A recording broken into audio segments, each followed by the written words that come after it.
Sarap. Mm. Kain.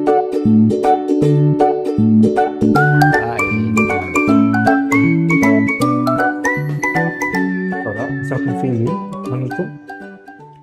Hello mga kapapa, kumusta kayo? And welcome back ulit sa akin channel. So ayan, maulan ngayon, maulang araw, gawa ng bagyong Inday. So sa amin is makulimlim, pabugso-bugso yung ulan. Tapos ngayon is tumila yung ulan, pero makulimlim pa rin. So kaya naisipan ko magluto ng ulam na may sabaw. Okay? So gusto ko sana yung gulay ngayon is yung laswa, kaso walang available na yung mga balot-balot na gulay dito sa binibilhan ko tindahan. So kaya ngayon ang naisipan kong may sabaw na gulay ay ginisang patola na may hipon. Okay? So, nalilito ako sa upo at patola. Kasi nung nakaraan yung luto kong patola, sabi ko is upo. Nalilito talaga ako sa upo at patola.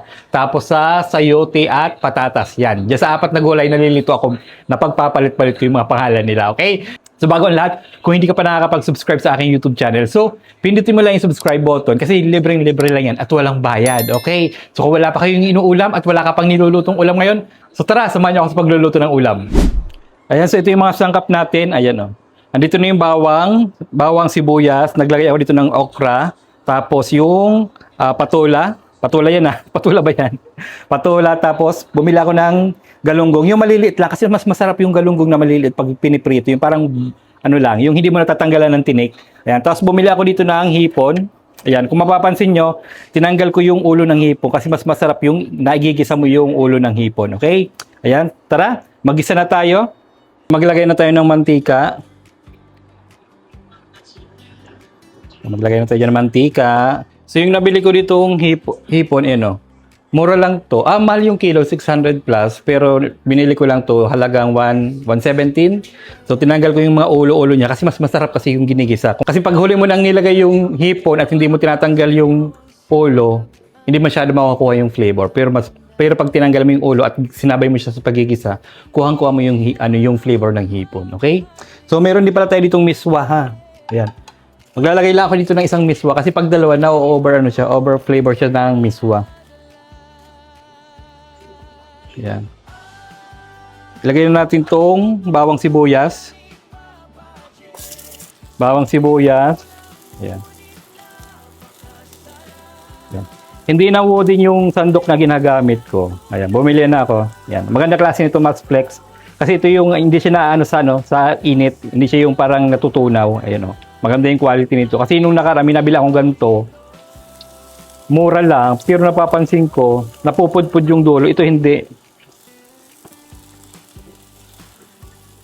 Ayan. Nasa 200 plus kasi ito kaya maganda yung quality. Ayan, oh. Yan. I-toast muna natin yung bawang bago natin ilagay yung ulo ng hipon. Ayan. Anong ulam nyo ngayon? Ayan. Yung mga apektado ng bagyo, Diyos ko. Ingat-ingat sa baha, sa mga landslide. Ayan. Tapos ilagay ko na itong ulo ng hipon. Ayan. Ayan, oh. Haligi ng hipon, oh.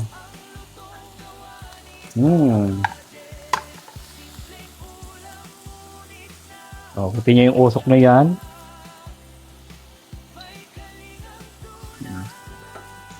Mas maganda yung yung sinasama mo sa gisa yung ulo ng hipon para lumalabas talaga yung flavor niya. Ayan, oh. Oh. Ay, ang bango.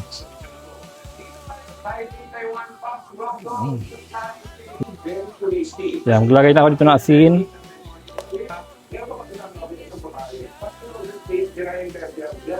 Bango day.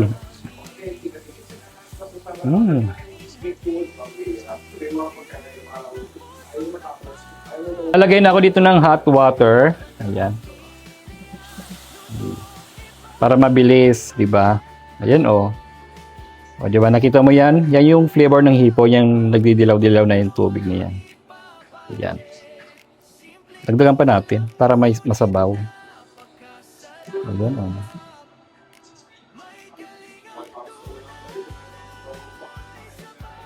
Ayan.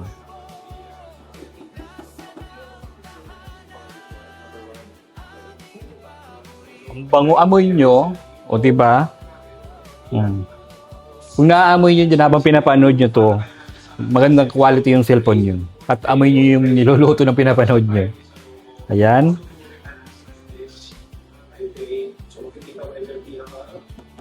So, pakuluan natin mabuti yung ulo. Yan. Cover muna natin siya. At yung galunggong, ipiprito ko na dun sa likod.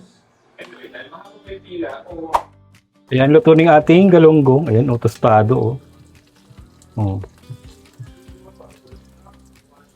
Ayan. Ito yung masarap. Kumpara dun sa yung galunggong na medyo malalaki. Mas masarap tong maliliit. Ayan. Ayan, luto na yung ating galunggong na isda. Ayan, sobrang lutong yan. Tapos, ilalagay na natin tong patola, saka yung okra.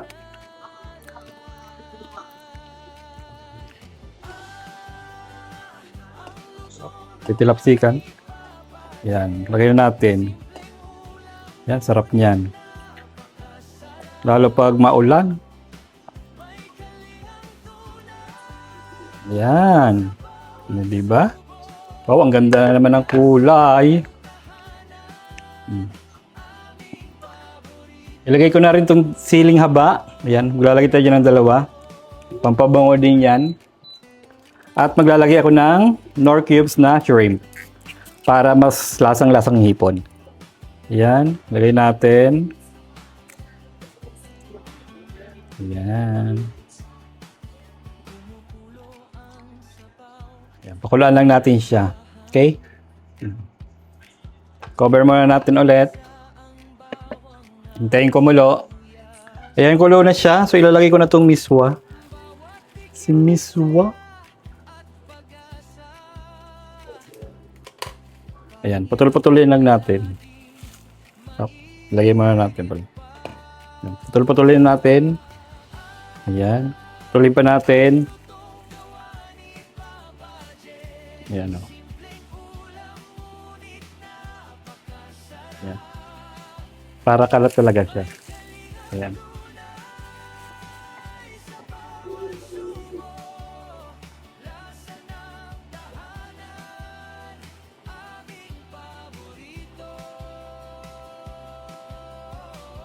Yan, ang bango na.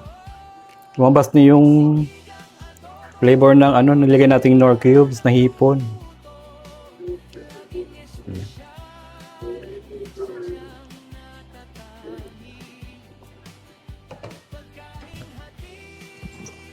Magsasaing na ako at tanghali na.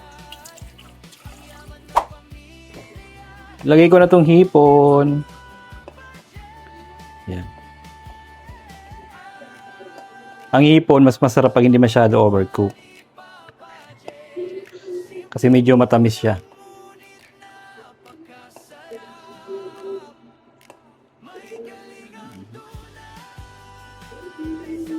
Kasama natin yung taba. Ayan ang ating hipon. Wow.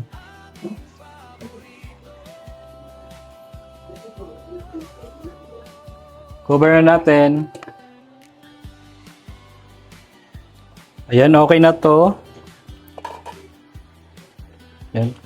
Okay na to, guys. So, titikiman pala muna tayo. Titikiman.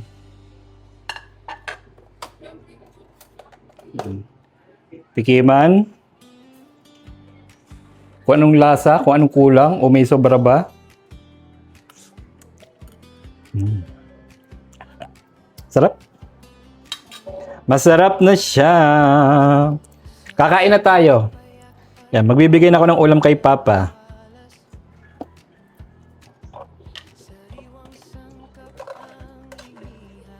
Yan, magsasaing muna ako. Pero bago tayo magsaing, nagbibigay muna ako ng ulam kay Papa. At maagang nakain yun. On time yun nakain. Pag alas 11 nakain yun. Ayan.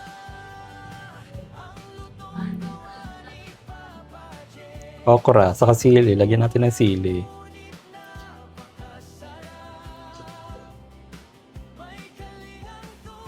Yan, damihan natin ng sabaw sa gulay.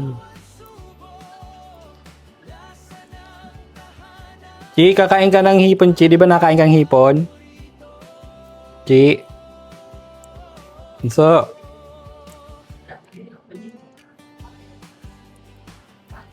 kakain kang hipon, Chi.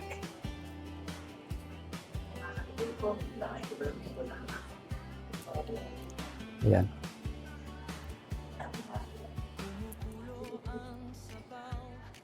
Happy kami dito ni Papa.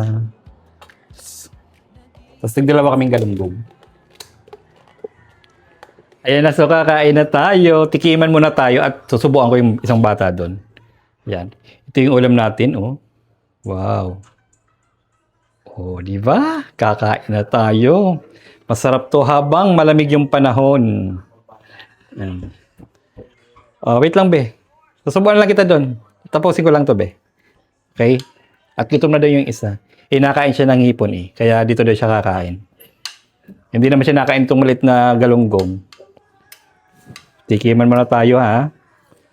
Siyempre, yung patuala muna sa katong kanin, sa kasabaw. Ang sarap. Okra, oh. Ang patola. Sarap nito, guys. Lalo pag ano, pag maulan.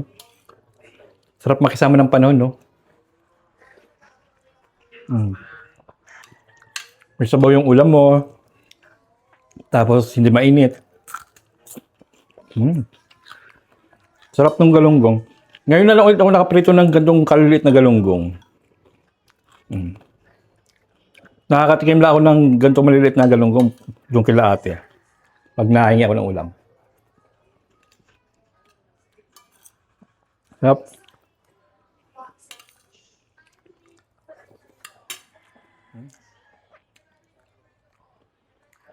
Ang hang.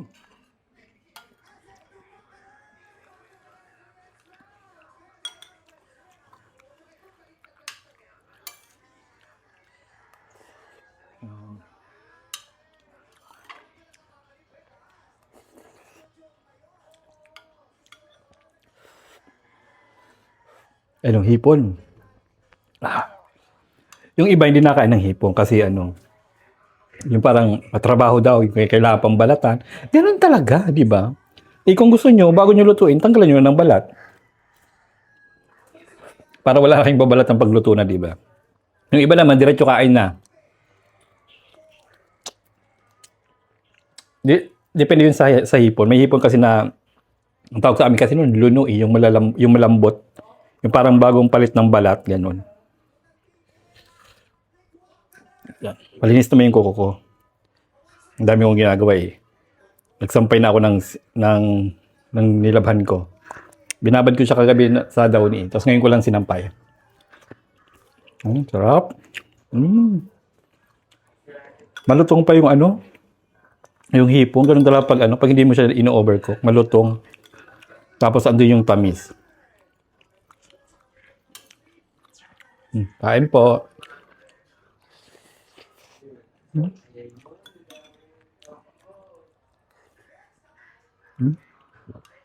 Sarap. Nakakabitin. Masarap nito yung maraming hipon. Di ba?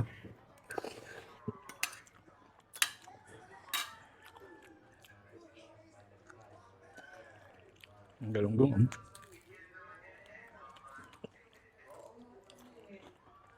Ito yung galunggong na hindi mo na kailangan tanggalan ng balat. Ay ng tinik pag pinunito mo.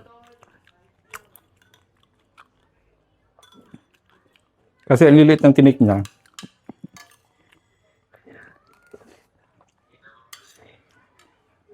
Hindi mo na kailangan tanggalan ng tinik.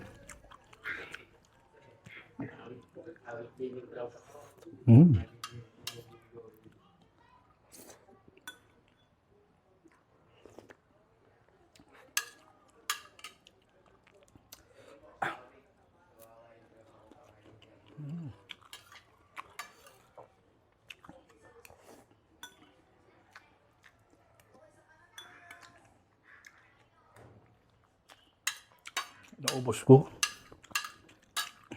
Sarap kasi.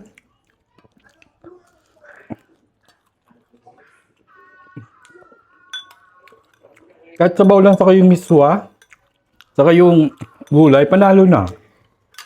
At wala ng hipon. Basta partner itong galunggong.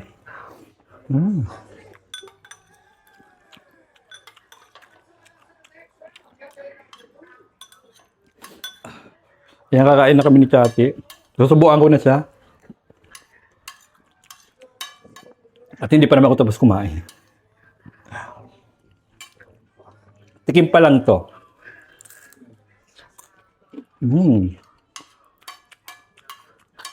Malakas din kumain sa hipon yung bata.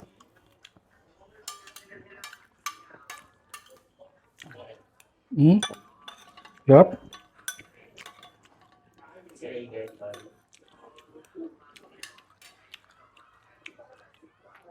Hanggang dito na lang mga kapapa ko na gusto niyo itong ulam natin ngayong tanghalian. So huwag niyo kalimutan i-like, i-share, at mag-comment. Siyempre huwag niyo kalimutan mag-subscribe. Thank you for watching. Bye-bye!